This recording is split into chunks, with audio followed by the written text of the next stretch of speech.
Hi guys. അപ്പോൾ CSSൽ flex ബോക്സിനെ പോലെ തന്നെ ലേഔട്ട് ക്രിയേറ്റ് ചെയ്യാൻ വേണ്ടി യൂസ് ചെയ്യുന്ന വേറൊരു ഡിസ്പ്ലേ പ്രോപ്പർട്ടിയാണ് ഗ്രിഡ് എന്ന് പറയുന്നത്. അപ്പോൾ ഫ്ലെക്സ് ബോക്സിലുള്ളപ്പോൾ എന്തിനാണ് ഗ്രിഡ് എന്നുള്ളൊരു ഒരു ഡൗട്ട് എപ്പോഴും വരും. അപ്പോൾ അതിൻ്റെ റീസൺ എന്താ വെച്ചിട്ടുണ്ടെങ്കിൽ ഫ്ലെക്സ് ബോക്സ് പൊതുവേ ഒരു വൺ ഡയമെൻഷൻ ലേഔട്ടുകൾ ക്രിയേറ്റ് ചെയ്യാൻ വേണ്ടി യൂസ് ചെയ്യുന്നത്. വൺ ഡയമെൻഷൻ ലേഔട്ട് ഉദ്ദേശിച്ചത് ഇപ്പോൾ എന്താണെന്ന് വെച്ചിട്ടുണ്ടെങ്കിൽ ഇപ്പോൾ ഒരു ഡയമെൻഷനിൽ ഇപ്പോൾ ഒരു എക്സ് ആക്സിൽ ഒരു റോ ആയിട്ട് മാത്രം പോകുന്നൊരു ലേഔട്ട്. സിമ്പിളായിട്ട് പറയുകയാണെങ്കിൽ ഇങ്ങനെ ഒരു ഡിവ് ഇവിടെ ഇങ്ങനെ ഈ 3, 4, 5 രീതിയിലുള്ള എഴുതിയിട്ടില്ലേ ആ ഒരു സാധനങ്ങൾ അങ്ങനെ ഒരു ഡയറക്ഷനിൽ മാത്രം കുറച്ച് ഡിവ് നിങ്ങൾക്ക് വരണം എന്നുണ്ടെങ്കിൽ അങ്ങനത്തെ യൂസ് കേസിന്, അതല്ലെങ്കിൽ സെക്കൻഡ് ഫസ്റ്റ് 5 എഴുതിയ ആ ഒരു അങ്ങനെ പോലെ സ്റ്റാക്ക് ചെയ്ത പോലെ രീതിയിൽ നിങ്ങൾക്ക് കുറച്ച് ഡിവ് യൂസ് ചെയ്യണമെന്നുണ്ടെങ്കിൽ അങ്ങനെ ഒരു ഡയറക്ഷനിലോട്ട് മാത്രം പോകുന്ന രീതിയിൽ ലേഔട്ട് ക്രിയേറ്റ് ചെയ്യാനുണ്ടാവുമ്പോഴാണ് ഫ്ലെക്സ് ബോക്സ് എപ്പോഴും ബെറ്റർ ആയിട്ടുള്ളൊരു ഓപ്ഷനായിട്ട് മാറുക. അതല്ലാതെ നിങ്ങൾക്കൊരു 2 ഡയമെൻഷനൽ ലേഔട്ട്, ഇപ്പം ഞാൻ ഇപ്പം ഉണ്ടാക്കി വെച്ചിട്ടുള്ള ഈ ഒരു ലേഔട്ടൊക്കെ എന്ന് പറഞ്ഞാൽ ഇതിന് ഒരു എക്സ് ഡയറക്ഷനിൽ ഒരു പ്രത്യേക ലേഔട്ട് ഉണ്ട്, വൈ ഡയറക്ഷനിൽ വേറൊരു ലേഔട്ടും ഉണ്ട്. സോ ഇങ്ങനെ ഒരു 2 ഡയമെൻഷനൽ ലേഔട്ട് ക്രിയേറ്റ് ചെയ്യാനുണ്ടാവുന്ന സാഹചര്യങ്ങളിലാണ് ഗ്രിഡ് ലേഔട്ടിന് കൂടുതലായിട്ട് യൂസ് വരുന്നത്. ആ സമയത്ത് ഏറ്റവും എളുപ്പമായിട്ട് ലേഔട്ട് ഉണ്ടാക്കാനും ഏറ്റവും സിമ്പിളായിട്ട് ലേഔട്ട് ഉണ്ടാക്കാനുള്ള ഒരു മെത്തേഡാണ് ഗ്രിഡ് ലേഔട്ട് എന്ന് പറയുന്നത്. അത് നിങ്ങൾ ഫ്ലെക്സ് ലേഔട്ട് വെച്ചിട്ട് ക്രിയേറ്റ് ചെയ്യാൻ ശ്രമിക്കുകയാണെങ്കിൽ കോഡും അതേപോലെ CSS സാധനങ്ങളൊക്കെ കുറേ കൂടാൻ സാധ്യതയുണ്ട്. HTML എഴുതുന്ന ആ ഒരു മാർക്കപ്പും അതേപോലെ CSSൻ്റെ സ്റ്റൈൽസും ഭയങ്കരമായിട്ട് കൂടാൻ സാധ്യതയുണ്ട്. പക്ഷേ അത് ഗ്രിഡ് ചെയ്യുകയാണെങ്കിൽ വളരെ മിനിമൽ CSSൽ നിങ്ങൾക്ക് അത് അച്ചീവ് ചെയ്യാൻ പറ്റും. സോ അതാണ് ഗ്രിഡിൻ്റെ യൂസ് കേസിനെ പറ്റി പറയുകയാണെങ്കിൽ. പിന്നെ ഈ ഗ്രിഡ് വെച്ചിട്ട് നമുക്ക് ലേഔട്ട്സ് ക്രിയേറ്റ് ചെയ്യാൻ കുറേ പ്രോപ്പർട്ടീസ് ഉണ്ട്.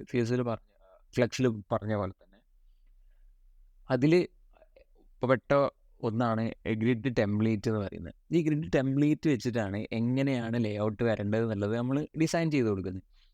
അപ്പോൾ ഞാൻ ചെയ്ത ഈ ഒരു HTML പേജിൽ ഇവിടെ ഒരു എക്സാമ്പിളിനായിട്ട് ഒരു കണ്ടെയ്നർ ക്രിയേറ്റ് ചെയ്തിട്ടുണ്ട്. ഒരു കണ്ടെയ്നർ ഉണ്ട് ഡിവ് വെച്ച് ക്രിയേറ്റ് ചെയ്ത്. അതിനുള്ളിൽ കുറേ ഐറ്റംസ് ഉണ്ട്. നിങ്ങൾക്ക് കാണാൻ പറ്റും. ഇതിൽ അത് പിക്ക് ചെയ്യുകയാണെങ്കിൽ അതിൽ കാണാം കുറേ ഐറ്റംസ് ഇവിടെ ലിസ്റ്റ് ചെയ്ത് വെച്ചിട്ടുണ്ട്. ഈ ഐറ്റംസിൻ്റെ ടെംപ്ലേറ്റ് ഇതെങ്ങനെ, ഇപ്പോൾ ഈ ഐറ്റംസ് ജസ്റ്റ് ഇതിനുള്ളിൽ എല്ലാ ഐറ്റംസും ഒരേപോലെ കൊടുത്തിട്ടേ ഉള്ളൂ. അത് പ്രത്യേക രീതിയിൽ ലേഔട്ടായിട്ടാണ് അത് റെൻഡർ ആയിട്ടുള്ളത്. അപ്പോൾ അത് ഞാൻ എങ്ങനെയാണ് ഡിഫൈൻ ചെയ്ത് വെച്ചിട്ടുണ്ടെങ്കിൽ ഇപ്പോൾ CSSൽ വന്നതായിട്ട് നമുക്ക് ഇവിടെ കാണാൻ പറ്റും. ഗ്രിഡ് ടെംപ്ലേറ്റ് എന്ന് പറഞ്ഞിട്ട് അത് റെൻഡർ ആവേണ്ട ടെംപ്ലേറ്റിൻ്റെ സ്ട്രക്ചർ ഞാൻ കൊടുത്തിട്ടുണ്ട്. ഇപ്പോൾ ഇത് ഈ ഒരു സ്ട്രക്ചർ ഇങ്ങനെ നോക്കിക്കഴിഞ്ഞാൽ നിങ്ങൾക്ക് മനസ്സിലാവും. ഇത് ടോട്ടൽ സ്ക്രീനിൻ്റെ ഒരു ഡിസൈനായിട്ടാണ് വരിക. ഈ സ്ട്രിങ് ടോട്ടൽ സ്ക്രീനിൻ്റെ ഒരു ഡിസൈനായിട്ട് അവർ എടുക്കും. എന്നിട്ട് ഇതിൽ ഈ പോർഷന് ഇപ്പോൾ ഇത്രയും പോർഷൻ ഞാൻ മെയിൻ എന്ന് കൊടുത്ത് ഇത്രയും പോർഷൻ സ്പ്ലിറ്റ് ചെയ്തിട്ട് അത് ഈ മെയിൻ എന്നുള്ള പേരുള്ള കണ്ടെയ്നറിനെ അലൗട്ട് ചെയ്യും. അതേപോലെ ഡോട്ട് എന്നുള്ള പോർഷന് ബാക്കിയുള്ള എക്സസ് ആയിട്ട് ഇപ്പോൾ ഇതിന് ശേഷം ഈ ഫസ്റ്റ് വരുന്ന എലമെൻറ്റിന് ശേഷം മെയിൻ എന്നുള്ള ഒരു പേര് കൊടുത്ത എലമെൻസിന് ശേഷം ഉള്ളതിന് ഈ ഡോട്ടഡ് ആയിട്ടുള്ള പോർഷൻ അലൗട്ട് ചെയ്യുന്നുള്ളതാണ്. ഇത് സിമ്പിളായിട്ട് പറഞ്ഞിട്ടുണ്ടെങ്കിൽ ഇത് സ്ക്രീനിൻ്റെ നമ്മളെ എത്രയാണോ ഇതിന് ടോട്ടലി ആക്സസിബിൾ ആയിട്ടുള്ള സ്പേസ്, ഇപ്പോൾ ഇതിൻ്റെ കണ്ടെയ്നറിന് അവൈലബിൾ ആയിട്ടുള്ള 50 പിക്സലാണ്. ആ 50 പിക്സലിനുള്ളിൽ അതിനെ 3ആയിട്ട് സ്പ്ലിറ്റ് ചെയ്യും. 50 അല്ലെങ്കിൽ 30 പിക്സലാണ്, 30 പിക്സലിനെ 3ആയിട്ട് സ്പ്ലിറ്റ് ചെയ്തിട്ട് ഇപ്പോൾ 10 ആയിട്ട് സ്പ്ലിറ്റ് ചെയ്തു. എന്നിട്ട് ഇതിനെ 20 പിക്സൽ എന്നുള്ള ആ ഒരു സൈസ് ഉണ്ടല്ലോ, അത് ഈ മെയിൻ എന്നുള്ള പോർഷന് അലൗട്ട് ചെയ്യും. 10 പിക്സൽ ഇങ്ങോട്ട് അലൗട്ട് ചെയ്യും. അതാണ് ബേസിക്കലി ഇതിൽ നടക്കുന്നുണ്ടാവുക. അത് എങ്ങനെയാണോ നിങ്ങളെ ലേഔട്ട് കൊടുത്തിട്ടില്ല ആ ഒരു രീതിയിലോട്ട് അത് ഔട്ട് ചെയ്ത് തരും. ഇപ്പോൾ ഞാൻ ഇപ്പോൾ ഒറ്റ മെയിൻ എന്നുള്ള നെയിംഡ് ആയിട്ടുള്ളൊരു പോർഷൻ മാത്രമേ കൊടുത്തിട്ടുള്ളൂ. നിങ്ങൾക്ക് വേണമെങ്കിൽ മൾട്ടിപ്പിൾ പോർഷൻ കൊടുക്കാൻ പറ്റും. എത്രയും നെയിംഡ് ആയിട്ടുള്ള പോർഷൻസ് നിങ്ങൾക്ക് കൊടുക്കും. അതാണ് ഗ്രിഡ് ടെംപ്ലേറ്റോട് ഉദ്ദേശിക്കുന്നത്. ഇങ്ങനത്തെ ടെംപ്ലേറ്റ് ഡിസൈൻ ചെയ്തിട്ട് അതിനെ ബേസ് ചെയ്തിട്ട് റെൻഡർ ചെയ്യാന്നുള്ളത്. ഇനി ചില സാഹചര്യങ്ങളിൽ നിങ്ങൾക്ക് ഗ്രിഡിൻ്റെ റോ വൈസുള്ള ഡയറക്ഷനും കോളം വൈസുള്ള ഡയറക്ഷനും സെപ്പറേറ്റ് ഡിസൈൻ ചെയ്യേണ്ട സാഹചര്യം വരാം. ആ സമയത്ത് എനിക്ക് ചെയ്യാൻ പറ്റുന്ന ഒരു സംഭവമാണ് ഇപ്പോൾ ഇത് ഞാൻ കമൻ്റ് ഔട്ട് ചെയ്തിട്ട് നെക്സ്റ്റ് ഗ്രിഡ് ടെംപ്ലേറ്റ് കോളൻ എന്നുള്ളത് കൊടുത്തു. എന്നിട്ട് അതിൻ്റെ ഉള്ളിൽ കോളം ഞാൻ ഡിസൈൻ ചെയ്യണം. കോളത്തിന് ഫസ്റ്റത്തെ കോളത്തിൽ 2 ഫ്രാക്ഷൻ, അല്ലെങ്കിൽ ഫസ്റ്റത്തെ കോളത്തിൽ 1 fraction, second column 2 fraction, third column 3 fraction ഇങ്ങനെ കൊടുത്തു. എന്നിട്ട് ഞാൻ ഇപ്പോൾ മെയിൻ ഏരിയ എന്നുള്ള സംഭവം നമുക്ക് ആവശ്യമില്ല, അതിൻ്റെ ആ നെയിംഡ് ആയിട്ടുള്ള പോർഷൻ ആവശ്യം നമുക്കില്ല, അത് കമൻ്റ് ഔട്ട് ചെയ്തു. ഇപ്പോൾ നിങ്ങൾക്ക് നോക്കിയാൽ മനസ്സിലാവും. ഇപ്പോൾ ഇതിൽ ഫസ്റ്റ് സെക്കൻഡ് ആ 3 കൊടുത്ത ഐറ്റംസിൽ ഇപ്പോൾ ഐറ്റംസ് ഫസ്റ്റ് സെക്കൻഡ് കാണിക്കും. കാരണം ഇതിന് 3 ഡിവിന് ഞാൻ പേരെടുത്തിട്ടുള്ളത് ഫസ്റ്റ് സെക്കൻഡ് എന്നാണ്. അതുകൊണ്ടാണ് അപ്പോൾ അതിൻ്റെ സൈസ് പോലെ കാണാൻ പറ്റും. ഫസ്റ്റത്തേന് ഒരു സൈസും അതിൻ്റെ ഇരട്ടിയാണ് രണ്ടാമത്തേൻ്റെ സൈസ്. അതിൻ്റെ ഒരു പോയിന്റ് കൂടി, അത് ഈ ഫസ്റ്റും സെക്കൻഡും കൂടി ആഡ് ചെയ്തൊരു സൈസാണ് ആ മൂന്നാമതുള്ള കണ്ടെയ്നറിലുള്ളത്. സോ ഇങ്ങനെ ഫ്രാക്ഷൻ എന്നുള്ള പ്രോപ്പർട്ടി വെച്ചിട്ട് നിങ്ങൾക്ക് അതിനൊരു പെർസെൻറ്റേജ് എന്നുള്ള രീതിയിൽ നിങ്ങൾക്ക് അഡ്രസ്സ് ചെയ്യാം. അതല്ലാതെ പിന്നുള്ളൊരു ഓപ്ഷനാണ് ഇത് നിങ്ങൾക്ക് വേണമെങ്കിൽ പിക്സൽ വൈസ് കൊടുക്കും. അപ്പോൾ ഒരു 100 പിക്സൽ എന്നുള്ള സൈസ് ഇതിന് കൊടുത്തിട്ടുണ്ടെങ്കിൽ ഫസ്റ്റത്തെ 100 പിക്സൽ വരും. ബാക്കിയുള്ളത് ഈ ടോട്ടൽ സ്പേസിൻ്റെ അതിന് ടോട്ടൽ സ്പേസിന് 5 പോർഷനായിട്ട് ഈ 100 പിക്സൽ മൈനസ് ചെയ്തിട്ട് ബാക്കി എത്ര സ്പേസ് ഉണ്ടോ അതിനെ 5 കൊണ്ട് ഡിവൈഡ് ചെയ്യും. ലൈക്ക് ഇതിനെ ടോട്ടൽ ചെയ്തിട്ടുണ്ടെങ്കിൽ 5 കിട്ടുക. അതിനെ ഡിവൈഡ് ചെയ്തിട്ട് അതിൻ്റെ 2 ഭാഗം ഈ സെക്കൻഡിന് അലൗട്ട് ചെയ്യും, അതിന് ബാക്കിയുള്ള 3 ഭാഗം തേർഡിന് അലൗട്ട് ചെയ്യുന്നുള്ളതാണ് ഇതിൻ്റെ ഒരു പരിപാടി.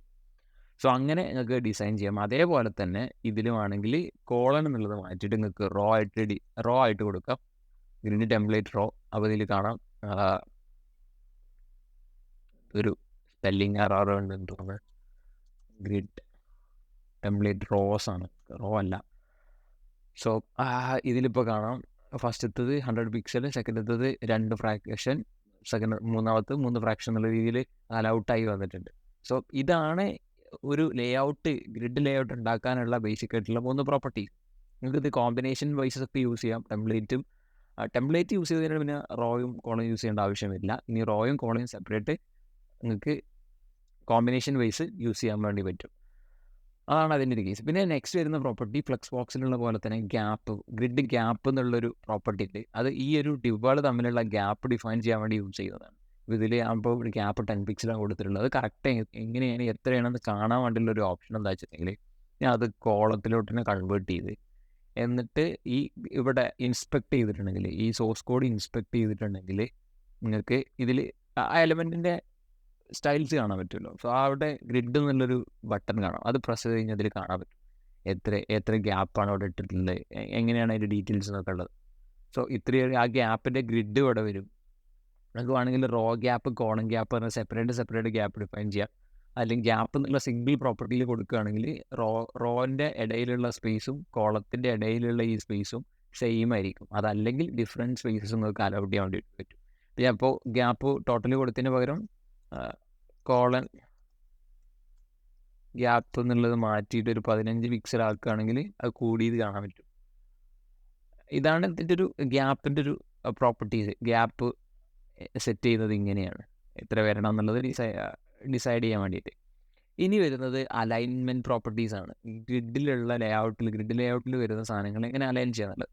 നമുക്കത് ഫസ്റ്റ് ഉള്ളൊരു ഷേപ്പിലോട്ട് തന്നെ ഈ ലേഔട്ടിനെ കൺവേർട്ട് ചെയ്യാം.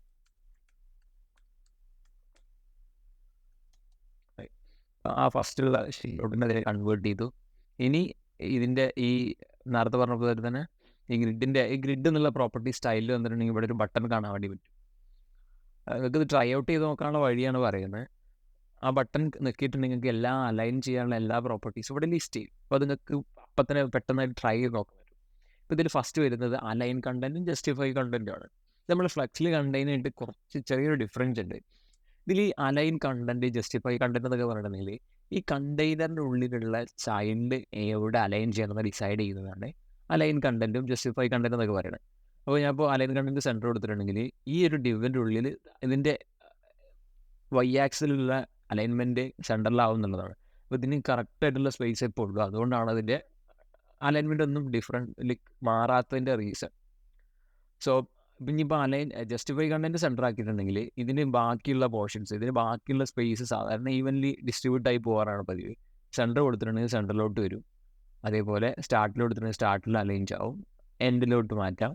അല്ലെങ്കിൽ സ്പേസ് ബിറ്റ്വീൻ, നമ്മൾ ഫ്ലെക്സ് ബോക്സ് ചെയ്ത സമയത്ത് കണ്ട പോലെ ആ ഒരു സ്പേസ് ഇൻ ബിറ്റ്വീൻ, എല്ലാ കണ്ടെയ്നറിനും ഇൻ ബിറ്റ്വീന് സ്പ്ലിറ്റ് ചെയ്യാൻ വേണ്ടിയിട്ട് സ്പേസ് ബിറ്റ്വീൻ യൂസ് ചെയ്യാം. അതിൻ്റെ അറൗണ്ട് സ്പ്ലിറ്റ് ചെയ്യാൻ സ്പേസ് അറൗണ്ട്, പിന്നെ ഈവൻലി ഇൻ ബിറ്റ്വീനുള്ള സ്പേസ് ഈക്വലി സ്പ്ലിറ്റ് ചെയ്യാൻ വേണ്ടിയിട്ടാണ് ഈവൻലി എന്നുള്ള ഒരു പ്രോപ്പർട്ടി.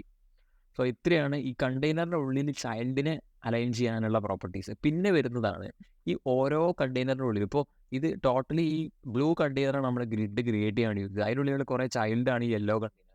അതിൻ്റെ അലൈൻമെൻറ്റ് ഈ ഒരു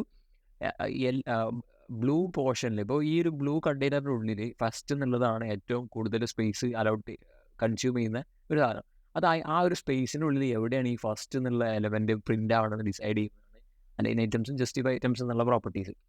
അപ്പോൾ ഈ ഐറ്റംസ് സെൻറ്റർ കൊടുത്തിട്ടുണ്ടെങ്കിൽ നിങ്ങൾക്ക് കാണാം അത് വൈ ഡയറക്ഷനിൽ സെൻറ്ററിലോട്ട് അത് വന്നു. കാരണം അതിന് മുമ്പ് ആ ഓൾറെഡി ഉള്ള എല്ലാ സ്പേസും അത് ഒക്യുപ്പൈ ചെയ്ത് നിൽക്കുന്നത്. അലൈൻ ചെയ്യാനൊരു ഒരു പ്രോപ്പർട്ടി നമ്മൾ കൊടുക്കാത്തതുകൊണ്ട് തന്നെ എല്ലാ സ്പേസും ഒക്യുപ്പൈ ചെയ്ത് നിൽക്കുകയാണ്. അപ്പോൾ അലൈൻ ഐറ്റംസ് സെൻറ്റർ കൊടുത്തുകൊണ്ട് സെൻറ്ററിലോട്ട് അലൈൻ ചെയ്തു ഡയറക്ഷനിൽ. ഇനി വൈ ഡയറക്ഷനിൽ സെൻറ്ററിലോട്ട് അലൈൻ ചെയ്യണമെങ്കിൽ ജസ്റ്റിഫൈ ഐറ്റംസ് സെൻറ്റർ കൊടുത്ത് സെൻറ്ററിലോട്ട് അലൈൻ ചെയ്യും. അപ്പോൾ ഈ തേർഡും ഫോർത്ത് എല്ലാ കണ്ടെയ്നേഴ്സിൻ്റെയും സെൻറ്റർ പോർഷൻ അത് വന്ന് നിൽക്കും.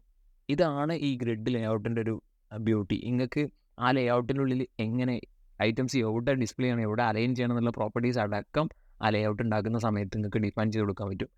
അപ്പോൾ 2D ആയിട്ടുള്ള ഇങ്ങനത്തെ ലേഔട്ടുകൾ വളരെ ഈസി ആയിട്ട് നിങ്ങൾക്ക് ഗ്രിഡ് ലേഔട്ട് വെച്ചിട്ട് ക്രിയേറ്റ് ചെയ്യാൻ പറ്റും. ഇനിയും കുറച്ച് പ്രോപ്പർട്ടീസ് ഉണ്ട് ഗ്രിഡ് ലേഔട്ടിനെ വെച്ചിട്ടുള്ള കുറേ കോമ്പിനേഷൻസ് നമുക്ക് ഉണ്ടാക്കാനൊക്കെ പറ്റും. സോ ഗ്രിഡ് ലേഔട്ടിനെ ബേസ് ചെയ്തിട്ട് എന്തായാലും വേറൊരു പ്ലേലിസ്റ്റ് നമ്മൾ ചെയ്യുന്നുണ്ട്. അതിൻ്റെ ലിങ്കും കാര്യങ്ങളും ഡിസ്ക്രിപ്ഷൻ ബോക്സിലും കമൻറ്റ് ബോക്സിലൊക്കെ പിൻ ചെയ്യാം. സോ ഗ്രിഡ് ലേഔട്ട് എന്തായാലും നിങ്ങൾ ഒരു ഇൻഡെപ്ത് ആയിട്ട് അറിഞ്ഞിരിക്കേണ്ട 2 ടോപ്പിക്സാണ് ഫ്ലെക്സ് ബോക്സും ഗ്രിഡ് ലേഔട്ടും. അപ്പോൾ അതിൻ്റെ സീരീസ് നിങ്ങൾ എന്തായാലും വാച്ച് ചെയ്യാൻ ശ്രമിക്കുക. സോ അത്രയാണ് പറയാനുള്ളത്. താങ്ക്സ്.